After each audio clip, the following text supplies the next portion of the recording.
Relativamente à pergunta que coloca, qual é o órgão, tendo já dito o que são direitos humanos? A pergunta que coloca sobre qual é o órgão que tutela. A mim parece que o nosso Estado, que por força, se calhar, do grito e das queixas da violação ou não dos direitos humanos, da sociedade civil, quis se assumir como um Estado que tutela os direitos humanos. Tal é assim que, por força da Lei 5/12 de 15 de outubro, lei que aprova a nova forma de organização e funcionamento dos órgãos auxiliares do Presidente da República, essa lei altera, a partir de 2002, a designação do Ministério da Justiça para o Ministério. Era simplesmente Ministério da Justiça e passou desde 2012 a ser Ministério da Justiça e dos Direitos Humanos. Então, de forma institucional, o Estado está lá com um Ministério que tutela os direitos humanos em Angola. Para além do Ministério da Justiça e dos Direitos Humanos, há também a Secretaria do Estado para os Direitos Humanos e Cidadania. Estes são os órgãos governamentais, mas que oficialmente tutelam os direitos humanos. Nós podíamos olhar para órgãos ou organizações não governamentais, se quisermos entender aqui como aquelas que constituem fontes oficiosas. Estamos a falar daquelas organizações cívicas, não governamentais, que promovem, que fazem estudo sobre a questão dos direitos humanos. Por exemplo, em Benguela estaríamos a falar da Umunga, em Cabinda estaríamos a falar da Associação Cívica de Cabinda, nas Lundas, que é uma área que, por força da atividade laboral, de exploração mineral, é uma zona vulnerável à questão da violação dos direitos humanos. Então creio que há organizações não governamentais aí. No entanto, é isto, são essas as organizações. Em Luanda, quero crer que há muitas organizações não governamentais que estão ali em defesa dos direitos humanos. Mas ao nível internacional, se me permitir, também há várias organizações que tutelam os direitos humanos.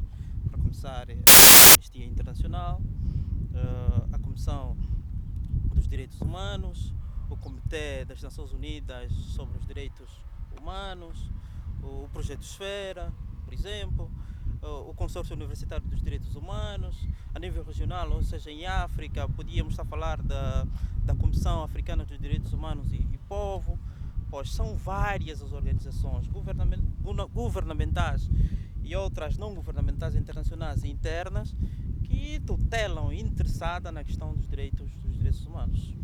Portanto, Calinguilha, celebrou-se há alguns dias o Dia Internacional dos Direitos Humanos. Hoje, em Angola, o que é que se diz a nível nacional e internacional sobre a conservação, preservação e a luta pelos direitos humanos?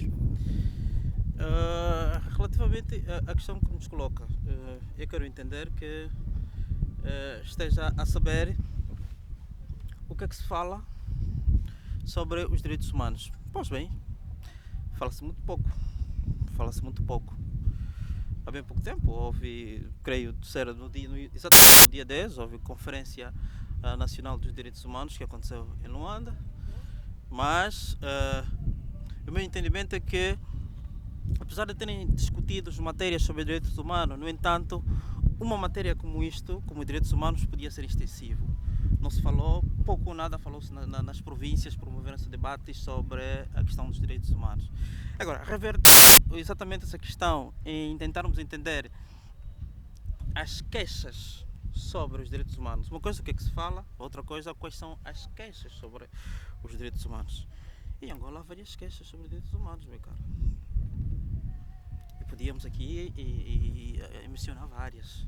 Desde a sociedade civil queixa-se sobretudo da falta de liberdade de expressão e informação. As pessoas não têm liberdade de expressão, e se têm de forma muito reduzida, embora se deva reconhecer que de 2007 para cá o novo governo vai abrindo algumas portas ao nível da liberdade de expressão, ou seja, da liberdade de imprensa, mas a liberdade de expressão ainda continua a ser um desafio. Liberdade de informação, quando estamos a falar da liberdade de expressão e informação, é no sentido de que nós como cidadãos não temos direito de ser informados. Toda a forma como o Estado vai atuando, toda a maneira de atuação da administração pública merece que o cidadão seja informado, mas nós não somos informados. Repare, por exemplo, nós, assim, exemplos muito práticos, cortes de luz. Não vem a público para informar os cidadãos e nós temos direito de ser informados. Não vem a público para informar que durante meses ou anos não teremos água na zona X e tal, não somos informados. Então, queixa-se muito do direito de informação e direito de expressão. Queixa-se muito da regularidade dos processos legais, ou seja, a morosidade dos processos judiciais. As pessoas intentam alguma ação, ou seja, as pessoas recorrem aos tribunais para verem os seus direitos a serem acautelados, mas os tribunais demoram muito tempo para responderem aos cidadãos. Então a morosidade nos processos judiciais também constitui um problema e queixa na sociedade civil.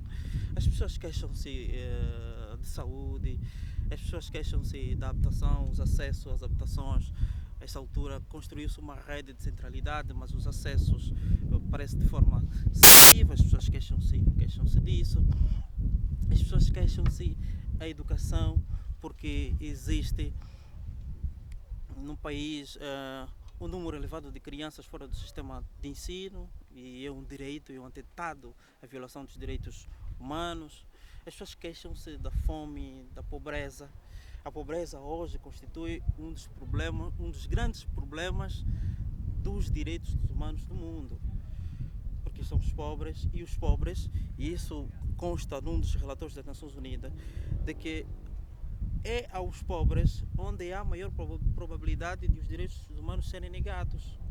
Os pobres são descriminalizados, os pobres são estigmatizados, o acesso é desigual para os pobres. Então a pobreza ainda continua a ser um problema dos direitos humanos, ainda mais em Angola, onde há bem pouco tempo falou-se, a INEI apresentou, o Instituto Nacional de Estatística apresentou o relatório de que 41% da população angolana é pobre, mas não é uma pobreza econômica, a falta de dinheiro, mas é uma pobreza multidimensional, que é mais gritante, é mais grave. A pobreza multidimensional assenta a vários aspectos.